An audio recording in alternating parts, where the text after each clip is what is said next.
চামতাৰ আকাশে কলাত মৰা অনুষ্ঠানৰ উদ্যোগত নলবাৰী জিলাৰ চামতাত তৃতীয়বাৰৰ কাৰণে পশ্চিম নলবাৰী প্ৰেছ ক্লাব তথা কুলবিল ৰাজঘাট শিৱালয় সমিতিয়ে সহযোগ কৰা এই বিশেষ চিত্ৰপটী অনুষ্ঠানৰ এই ভিডিঅ'টো প্ৰস্তুত কৰা হৈছে। ইয়াত আপোনালোকে ভিডিঅ'টো শেষলৈকে চাব, সকলোখিনি গম পাব। ভাল লাগিলে লাইক, কমেণ্ট, শ্বেয়াৰ, ছাবস্ক্ৰাইব সকলোখিনি কৰিব। নমস্কাৰ, মোৰ ৰঞ্জন, মোৰ চেনেল আপোনাক স্বাগতম জনাইছোঁ। এয়া আজি আমি আহিছোঁ বিশেষ চিত্ৰপটী অনুষ্ঠানত। এয়া চাওক, মোৰ পিছফালে বিশেষ চিত্ৰ প্ৰদৰ্শনী অনুষ্ঠান চলি আছে। তাৰপিছত এইফালে এইটো আমাৰ কুলবিল শিৱালয় চামতা, এইটো আপোনাৰ চামতা হাপুৰ চামতা কৈছালগুছি পথ। এই ধৰণে এইফালে আপোনাৰ হাপুৰ যাব পাৰি, কৈছালগুছি যাব পাৰি, আৰু এইফালে চামতা। এতিয়া কথা হ'ল এই যিটো বিশেষ চিত্ৰ প্ৰদৰ্শনীটো অসম ভিত্তিত কৰা হৈছে, সেই চিত্ৰ প্ৰদৰ্শনীটো জজাটো বহু আগৰ পৰাই চলি আছিল, যদিও বিভিন্ন কাৰণত অলপ পলম হৈছে। যা হওক, আজি সেই সৌভাগ্যখন ঘটিছে। আপোনালোকৰ ভিডিঅ' চাই থাকিব আৰু শেষলৈকে চাব। ভাল লাগে লাইক, কমেণ্ট, ছাবস্ক্ৰাইব সকলোখিনি কৰি দিব। শিৱ মন্দিৰত শৰাই দিয়াৰ পিছত নটৰাজ মহাপ্ৰভুৰ ওচৰত বন্তি প্ৰজ্বলন, তাৰপিছত আমাৰ সদ্য প্ৰয়াত জুবিন গাৰ্গদেৱৰ শ্ৰদ্ধাঞ্জলি অনুষ্ঠান, তাৰপিছত বিশ্বৰ প্ৰয়াত মহাশিল্পীসকলে শ্ৰদ্ধাঞ্জলি, তাৰপিছত এই দ্বাৰমুখৰী অনুষ্ঠান আপোনাৰ লিখিলে শুভাৰম্ভ হৈ গ'ল। এতিয়া তাৰপিছত আমি আপোনালোক দেখুৱাই আছোঁ দ্বাৰমুখৰী অনুষ্ঠানৰ পিছতেই যিটো চিত্ৰ প্ৰদৰ্শনীৰ শুভাৰম্ভণি হৈছে। ইয়াতে বিভিন্ন ঠাইৰ পৰা বিভিন্ন মানুহ আহিছে, বিভিন্ন ছাত্ৰ ছাত্ৰীসকলে ছবি জমা দিছে অসমৰ বিভিন্ন ঠাইৰ। এয়া চাওক জুবিন গাৰ্গৰ ফটো, এয়া নটৰাজৰ প্ৰতিমূৰ্তি।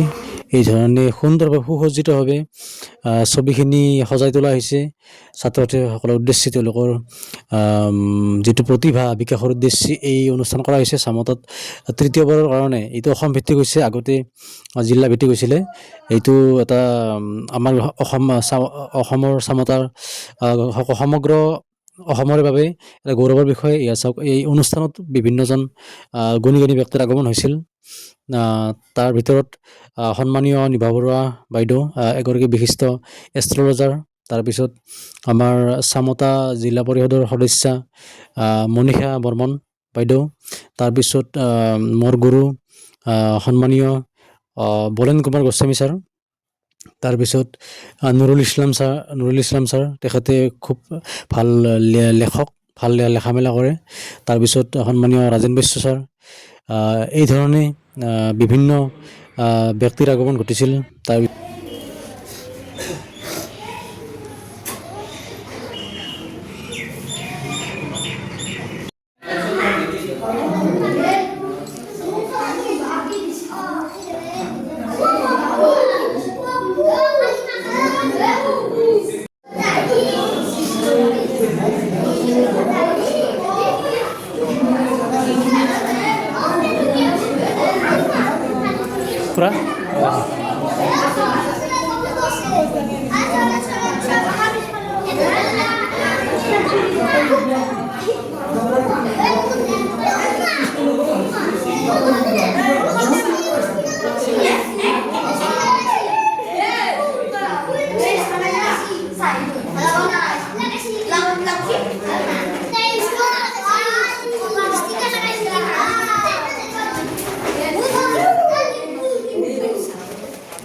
এই চিত্ৰ প্ৰদৰ্শনী আগতে আমি 2 বছৰ কৰিছিলোঁ।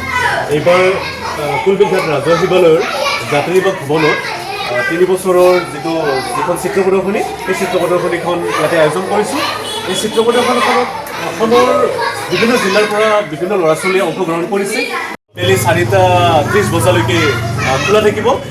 এই প্ৰদৰ্শনীত অসমৰ ভিন্ন প্ৰান্তৰ শোণিতপুৰ জিলা, নগাঁও জিলা, এনেকৈ ৰহা, পুৰণিগুদাম, ঢেকীয়াজুলি, নলবাৰী, বিভিন্ন জিলাৰ পৰা এনেকৈ বিভিন্ন ল'ৰা ছোৱালী আহি পেলাই ছবি জমা দিছে। হোষ্টেলযোগেও আমাক ছবি জমা দিছে। ইয়াতে আজি এই তৃতীয় বাৰ্ষিক বিশেষ চিত্ৰ প্ৰদৰ্শনীত অংশগ্ৰহণ হৈছে 1282খন ছবি। এই 1282খন ছবি চাবলৈ সকলোকে অনুৰোধ জনালোঁ। আমাৰ আকাশে কলাত্মক অনুষ্ঠানত এই অনুষ্ঠানটিৰ যোগেদি নৱপ্ৰজন্মৰ যিবিলাক ল'ৰা ছোৱালী ছোৱালী উঠি আহিছে, গতিকে ভৱিষ্যত তেওঁলোকৰ উজ্জ্বল কামনা কৰিলোঁ। আৰু এই অনুষ্ঠানটো, এই মহান অনুষ্ঠানটো আমাৰ যি সঞ্চালক ভাতৃপ্ৰতিম চন্দন প্ৰয়াস, তেওঁলোক মোৰ বহুত যথেষ্ট ধন্যবাদ জ্ঞাপন কৰিছোঁ। আৰু ভৱিষ্যতে আগুৱাই যাওক, এইখিনিয়ে। নমস্কাৰ। পোনপ্ৰথমে মই নটৰাজৰ ওচৰত কংকাত জনাইছোঁ। পুত্ৰ প্ৰতিভাবোৰ তেওঁ উলিয়াই অনাত বহুত প্ৰয়াস কৰিছে, সঁচাকৈ গৌৰৱৰ বিষয়।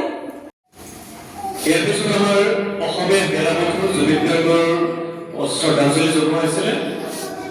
শ্ৰদ্ধাঞ্জলি জনাইছিল আমাৰ শ্ৰদ্ধাৰ শ্ৰীযুত ৰাজা বৈষ্ণদেৱে। তেখেতক দুআষাৰ মন্তব্য ক'বলৈ অনুৰোধ জনায়। অনুষ্ঠানৰ সঞ্চালক চন্দন প্ৰয়াসৰ এই তৃতীয় বছৰৰ যিটো প্ৰয়াস, এই প্ৰয়াসটো আমি খুব ভাল পাইছোঁ, ভাল লাগিছে। প্ৰথমতে সকলোৰে প্ৰাণৰ শিল্পী হিয়া নামক জুবিন গাৰ্গৰ শ্ৰদ্ধাঞ্জলি অনুষ্ঠানত আমাক ভক্তি প্ৰজ্বলনে শ্ৰদ্ধাঞ্জলি কৰাৰ কাৰণে আমন্ত্ৰণ কৰিছে। আমি এই কাম কৰিছোঁ। কিয়নো আকাশে তলাত্মক